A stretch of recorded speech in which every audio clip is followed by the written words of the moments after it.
Hey, everybody. The lecture today is about the ASCA national model. So we're going to kind of look at the four components and some of the documents and standards that define our practice and our role so that we can start our semester strong and you have a very solid understanding of what the model is all about. So just a minute, I'm going to share my screen with you. And here we are. So what we're going to be working on all semester is the ASCA national model. So the American School Counseling Association national model is what school counselors use to create their comprehensive school counseling programs at their schools. So there are lots of moving parts in this model. So we're going to kind of cover the whole model, but mainly in this class, what we're focusing on is the manage piece. So what exactly do you have to do to create this thing? You're going to practice it in your mock comprehensive counseling project and throughout the semester. So, but to kind of give you an idea of why we're doing everything we're doing, we're going to talk about, some components, the standards for school counselors that they follow, and then the students' mindsets and behaviors that we want to help implement at our schools. So the ASCA national model is comprised of four components, and they're called define, manage, assess, and deliver. As I mentioned, we're going to we're focusing on all three of these. All four technically in the whole class. Today we're talking about define, but for the rest of the semester, we're going to be talking about manage, assess, and a little bit of deliver. So this is a four-pronged approach. All of the parts kind of lead into each other. So define includes student standards and professional standards, which we'll be going over today. And we want our students to meet those student standards, and we as professionals will follow our professional standards. We're going to manage the model. So we're creating a program in this class, and we're program planning, and we're focusing our program. We're delivering, which is our direct services. We're providing 80% of our time in direct student services, and we're providing indirect student services as well to support our campus. And then we're assessing. So we are assessing our program to make sure that we're improving our program. We're assessing ourselves and our growth, and we're making sure that our program is the best that it can be. And we're going to do that every single year. And we're also, assessing to create our goals to manage our program. So today, as I mentioned, we're going to cover define, which is our student standards and our professional standards.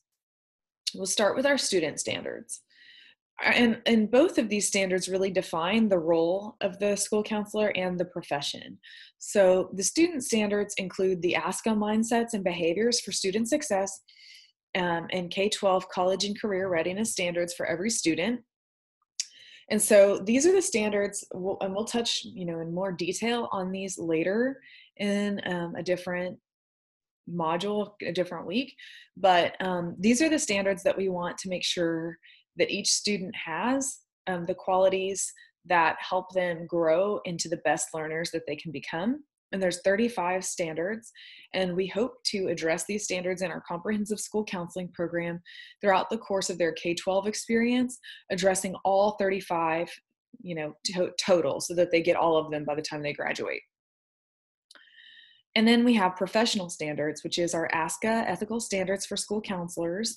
And so that's our ethical code. And then we have the ASCA school counselor professional standards and competencies.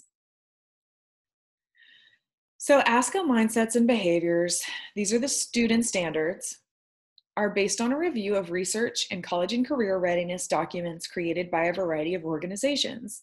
The 35 standards are meant to be varied and reflective of the many components that lead to student success. Based on 5 general categories of non-cognitive factors related to academic performance identified in a literature review conducted by the University of Chicago Consortium on Chicago School Research, these non-cognitive factors include persistence, resilience, grit, goal setting, help seeking, cooperation, conscientiousness, self-efficacy, self-regulation, self-control, self-discipline, motivation, mindsets, effort, work habits, organization, homework completion, and learning strategies and study skills, etc. So category one, so these are broken. So these are all non-cognitive factors that research has shown help students learn. So we want to make sure that we're touching on social emotional intelligence as well as academic preparedness and a variety of other concerns as mentioned above, such as grit and determination. So these are broken into categories. Category one are the mindset standards, and they're related to psychosocial attitudes students have about themselves related to academic work. So this makes up the belief system of the student as exhibited in behaviors. And then category two, behavior standards, are behaviors commonly associated with being a successful student. And then we have three subcategories. We have learning strategies, which are study skills, self-management skills or grit, determination, and then social skills, so behaviors that improve social skills. And these standards are also broken into domains. So the ASCA mindsets and behaviors are organized into three broad domains because we want to touch on the academic, the career, and the social emotional so that students have a well-rounded educational experience. Domains defined include academic development. So these are the standards guiding school counseling programs to implement strategies and activities to support and maximize each student's ability to learn. Then we have the career domain, which is standards guiding school counseling programs to help students understand the connection between school and the world of work and to plan for and make a successful transition from school to post-secondary education and/or the world of work from job to job across the lifespan. So we want them to have those skills to be successful, not just to take a test, but to actually be a working adult later in life. And then we have the domain of social emotional development. So these are standards guiding school counseling programs to help students manage emotions and to learn and apply interpersonal skills. There is an ASCA Mindsets and Behaviors database.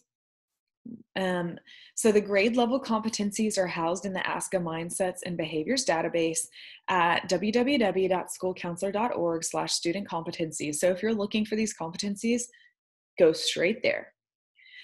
School counselors can search the database by keyword to quickly and easily identify competencies that will meet student developmental needs and align with academic content as appropriate. The database allows school counselors to contribute to the competencies by sharing other ways to meet or align with a specific standard. So, implementation plan. So basically, these mindsets and behaviors are going to be infused throughout the entire school counseling program. This can be in the form of guidance lessons, school-wide activities, small groups. Even your annual goals and your closing the gap goals are going to be connected to these mindsets and behaviors because we want the students to be able to be exposed to them as much as possible at every turn. So what you're going to do is analyze the school data to pick relevant mindsets and behaviors. So when you're looking at your school data and you're picking your goals, you're also going to be looking at the mindsets and behaviors to see which ones fit with your school goals and the needs of your campus. You're going to use the Mindsets and Behaviors Action Plan to link them to activities throughout the school year. Don't worry, we will do this later. There is a template that I'm going to give you. You're going to review and link the Mindsets and Behaviors to annual goals. You're going to use the Mindset and Behavior Standards as a lens to guide instruction, appraisal, advisement, and counseling. So again, you're kind of just infusing it throughout your program to everything. You're going to connect the standards with lessons, operationalize the standards when creating activities. So when you're creating your activities and your goals, you're using your verb words to turn these standards into actions. You're going to track the implementation. And like I mentioned before, the goal is to hit all 35 throughout the entire K-12 experience so that they're exposed at least at some point to all of these standards. And then assess the impact of the M&Bs. Their annual goals, close the gap, interventions, and lesson plans. And there's built-in assessment questions that you'll see as we continue to work on this. Then we have the ASCA School Counselor Professional Standards and Competencies. These are the standards that guide counselors, not the students. So we're going to look, we obviously have our mindsets and behaviors, competencies that we want the students to learn, but we also have our own set of professional standards and competencies that we're going to follow as counselors. And these standards guide counselors, administrators, and counselor education programs. The organization of the ASCA School Counselor Professional Standards are the standards that are organized by mindsets and behaviors. So our mindsets and behaviors, not the students' mindsets and behaviors, and they guide counselors creating their counseling programs. Okay, I didn't go into the entire, I didn't go into the standards, but I did add them because there's a lot, but I definitely want you to look at them. And please read through them. So I've placed them in the module. And I'll kind of go over, okay. So these are the competencies. These are what I'm looking for. Yes. So I have added these competencies to your module. Please read them so that you have a solid understanding of the role. So we self-assess our own mindsets and behaviors and formulate an appropriate professional development plan. For administrators, this helps, hire people and evaluate them. And then for education programs, it establishes benchmarks for ensuring school counseling students graduate with knowledge, skills, and attitudes needed to develop a comprehensive school counseling program, which is what we are doing in this class. So the mindsets are standard, include beliefs about that school counselors hold about student achievement and success. And it's reflected through the behaviors of a school counselor. So the behavior standards include essential behaviors of school counselors, and they're demonstrated through the implementation of a comprehensive school counseling program, including the professional foundation, which are the essential skills that are the basis of the school counselor's professional orientation, direct and indirect student services, which are interactions that are provided directly to students or indirectly for students in collaboration with families, teachers, administrators, and other school staff and education stakeholders, and planning and assessment, activities necessary for the design, implementation, and assessment of the comprehensive school counseling program. So right now what we're covering is the professional foundation. So the standards and competencies that apply to us as school counselors. But then we're going to move on to the planning and assessment, which is what you're going to do the bulk of this semester. But I'm also going to ask you to have a deep understanding of direct and indirect student services, which is really a part of our planning and assessment plan. So we're going to move on to the mindset. So the ASCA School Counselor Professional Standards and Competencies include mindsets. So school counselors believe that every student can learn and be successful. Every student should have access to and opportunity for high quality education. Every student should graduate from high school prepared for post-secondary opportunities. Every student should have access to a comprehensive school counseling program, which we're creating in this class. Effective school counseling is a collaborative process involving school counselors, students, families, teachers, administrators, other school staff, and education stakeholders. School counselors are leaders in the school, the district, state, and nation. And comprehensive school counseling programs promote and enhance student academic, career, and social emotional outcomes. So the behaviors school counselors demonstrate the following standards in the design, implementation, and assessment of a comprehensive school counseling program. We have a professional foundation, a direct and indirect student services, and planning and assessment. So we're going to apply developmental learning, counseling, and education theories. We demonstrate an understanding of educational systems, legal issues, policies, research, and trends in education.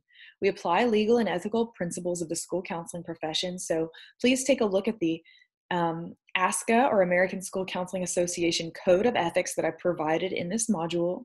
We're going to apply school counseling professional standards and competencies, which I've just covered in this video. We're going to use ASCA mindsets and behaviors for student success to inform the implementation of a comprehensive school counseling program. So that is the student competencies. We're going to demonstrate an understanding of the impact of cultural, social, and environmental influences on student success and opportunities, so we're culturally competent. We demonstrate leadership through the development and implementation of a comprehensive school counseling program, which you'll be completely prepared to do after this class. We're going to demonstrate advocacy in a comprehensive program. So we're advocating for every single student, regardless of, the setbacks that they might experience. We're going to create systemic change through the implementation of a comprehensive school counseling program. And then in our direct and indirect student services, we're going to design and implement instruction aligned to the ASCA mindsets and behaviors for student success in large group, classroom, small group, and individual settings. We will provide appraisal and advisement in large group, classroom, and small group and individual settings. We're going to provide short-term counseling in small group and individual settings. We'll make referrals to appropriate school and community resources. We consult to support student achievement and success, and we collaborate with families, teachers, administrators, and other school staff and education stakeholders for student achievement and success. And the planning and assessment. We create a school counseling program, beliefs, vision, and mission statements aligned with the school and district. We identify gaps in achievement, attendance, discipline, opportunity, and resources. We develop annual student outcome goals based on student data. We develop and implement action plans aligned with annual student outcome goals and student data. We assess and report program results to the school community. We use time appropriately according to national recommendations and student and school data. We establish agreement with the principal and other administrators about the school counseling program. And we establish and convene an advisory council for the comprehensive school counseling program and use appropriate school counselor performance appraisal process. So I'm not going to read every single bullet point because that's redundant and I know you can read, but under our professional foundation, we apply developmental learning and counseling and education theories. Okay, so I'm not even going to read all these because I've just read them all.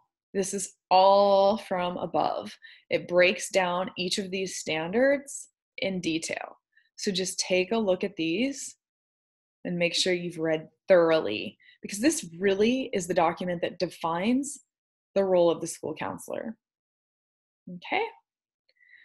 And that's all I have for you today. Like I mentioned, there's the ASCA ethics standards in here. So I want you to go ahead and take a look at those as well, because we want to make sure we're always following our legal and ethical codes. But that was an overview today for you of the competencies and standards that guide our role in the profession. So we know that we have our own personal standards, and then we have student standards that we want to provide to all of our students. And that's what I have for you today. And of course, if you have any questions, let me know. So now that we've kind of covered just the general roles, we're going to move on to how to actually create this comprehensive program that we are obligated to create for our students. All right, thanks so much and have a great day.